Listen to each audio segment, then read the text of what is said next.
नमस्कार, जय जगन्नाथ। आज बनवा कुंदूरी बहुत ही टेस्टी रेसिपी जोटा कि घरोई मसला आपण बन पारे।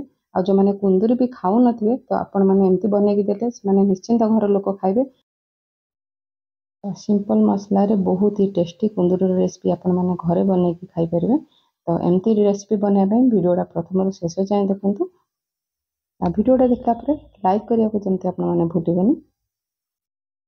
तो मुझे नहीं कुंदूर को धोई सारापर ताको एमती पतला पतला काटी नहीं आपन को चाहिए फाड़ फाड़ काटी पारे। गोटे को 4 खंड करी काटिकी आपन बन पारे। आपण पसंद मुताबक आप कुंदूर को काटी ने। तो एमती काटिले कौन कि जल्दी आपणकर कुंदूर रेसिपी जल्दी बनीज। तो मुझे नहीं 2 चम्मच सोरिष तेल। तो आप चाहिए रिफाइन तेल भी बन पारे।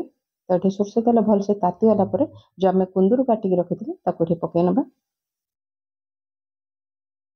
ये कुंदूर पकाला आम कुंदूर को प्रथम आप जो भाजे मीडियम हिट्रे भलसे टिके तार पानी माने टिके ड्राए है जाए भाजी ने। तो तापर आप स्वाद अनुसार कुंदूर को चाहिए लुण पकईदे। तो लुण पकला कुंदूर को आपण मैंने लो मीडियम हिट करके माने लो केतल कर मीडियम हिट केतल कर एमती करके आपण कुंदूर को भलसे भाजी ने जमी आप 70 ରୁ 80% कुंदूर जमी सीझीज। तो आप पूरा छाड़दे कुंदूर पोड़ीज तल पटे। तो ये मीडियम हिट्रे मुझे भाजी नहीं।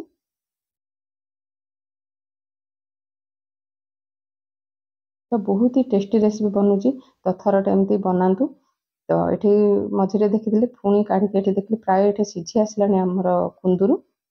तो देखिए पूरा प्राय 70 ରୁ 80% ये कुंदूर आमर सीझीगला।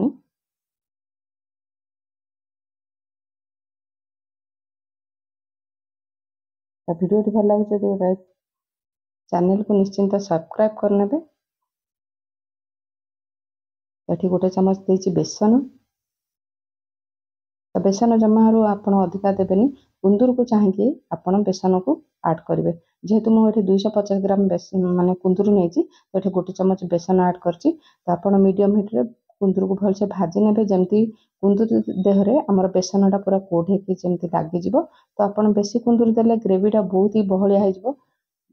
तो ये देखिए प्राय कुंदूर सीझीगला। तो ये भलसे बेसन कोड होगा मुझे गैस रे बंद करनेबी। तो ताकू बाहर करनेबी। तो मुझे अदा रसुण पेस्ट बाटी थी जार रे। तो ये आम माने कुंदूर गोटे मसला बाटी ना। तो ये गोटे पाचला टमाटो देती जोटा कि बड़ साइजर टमाटो। तो ये आप जी राग खाइबे से अनुसार आप कंचा लंका देवे। मुझे धनिया पत्रर जो डेम्फ थी पत्र ये देती आपड़ जदि कंचा लंका व्यवहार करने चाहूना तो आपड़ ये खाली टमाटो आउ धनिया पत्रर डेम्फ को बाटी देवे। तो ये आउ 2 चम्मच तेल अध चम्मच जीरा आउ फ्रेश भुरसंगा पत्र देती। आउ ये 2टा मीडियम साइजर पियाज पूरा छोट छोट काटिक देती।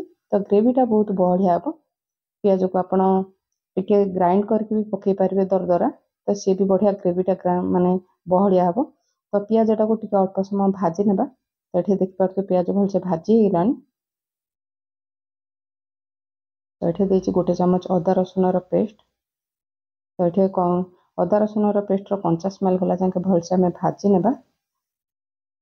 तो आपणकर जेकोसी रेसिपी बनइबे तो मसलाटा जब भलसे कषिबे ना आपणकर रेसिपी बहुत ही बढ़िया टेस्टी लगे।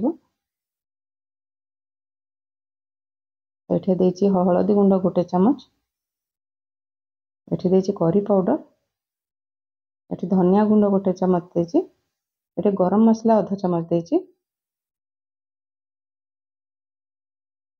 ये कलर पाई काश्मीर रेड चिली पाउडर जोटा कि राग हुई जेहेतु मु कंचा लंका ग्राइंड करची। आपन चाहिए ये आउ टे स्पाइसी जदि चाहते राग लंका गुंड आप पकई पारे। ये देती रोस्टेड गोटे चम्मच कस्तूरी मेथी तावर टिके गरम कर नहीं सब मसला को भलसे ग्राइंड करनबा। किसी स्पेशल मसला गुंड ना कि सिंपल मसला आप बहुत ही टेस्टी रेसिपी बन पारे।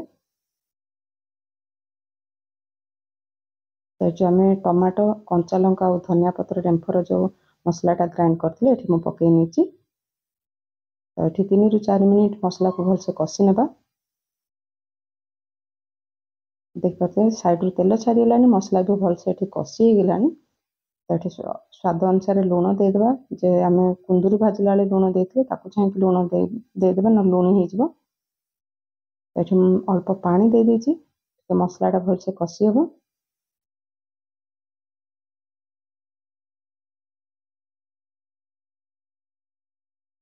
ବହୁତ ହି ଟେଷ୍ଟି ରେସିପି ବନିଥିଲା।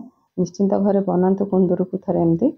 ତ ଆପଣଙ୍କର କେମିତି ବନିଥିଲା ନିଶ୍ଚିନ୍ତ ଆପଣଙ୍କର ଫିଡ଼ବ୍ୟାକ୍ ସେୟାର କରିବେ। ଯେଉଁ ଭାଜିକି ରଖିଥିଲି ଏଠି କୁନ୍ଦୁରୁକୁ ମୁଁ ଏଠି ପକାଇ ନେଇଛି।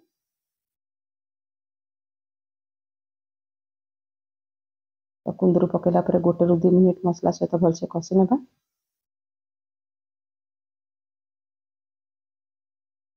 ଆପଣ ଚାହିଁଲେ ଟିକେ ଫ୍ରେଶ୍ ଦହି ବି ଆପଣ ଆଡ଼୍ କରିପାରିବେ, ବହୁତ ହି ଟେଷ୍ଟି ଲାଗିବ। ଏଠି ଅଳ୍ପ ପାଣି ଦେଇଦେବା, ଯେଉଁଟାକି ଆପଣ ଯେଉଁ କୁନ୍ଦୁରି ଯେତିକି ସିଝି ନଥିବ ଏଠି ଆମେ କଭର୍ କରିନେବା 3 ରୁ 4 ମିନିଟ୍ ଲୋ ଫ୍ଲେମ୍ରେ।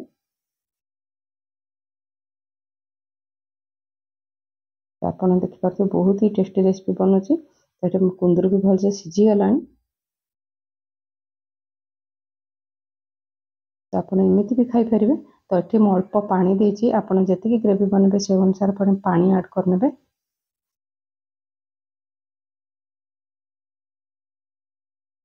ରେସିପିଟା ଟିକେ ବହଳିଆ ରହିଲେ ହିଁ ବଢ଼ିଆ ଲାଗିବ। ଆପଣ ରୁଟି, ଭାତ, ପରଟା ସବୁଥିରେ ଖାଇପାରିବେ। ଏବେ ପଖାଳରେ ବି ଆପଣ ଖାଇପାରିବେ। ତା 1 ମିନିଟ୍ ଏଠି କଭର୍ କରିନେଇଥିଲି। ଏଠି ଗ୍ୟାସ୍ରେ ଏଇଟା ଆମେ ବନ୍ଦ କରିନେବା।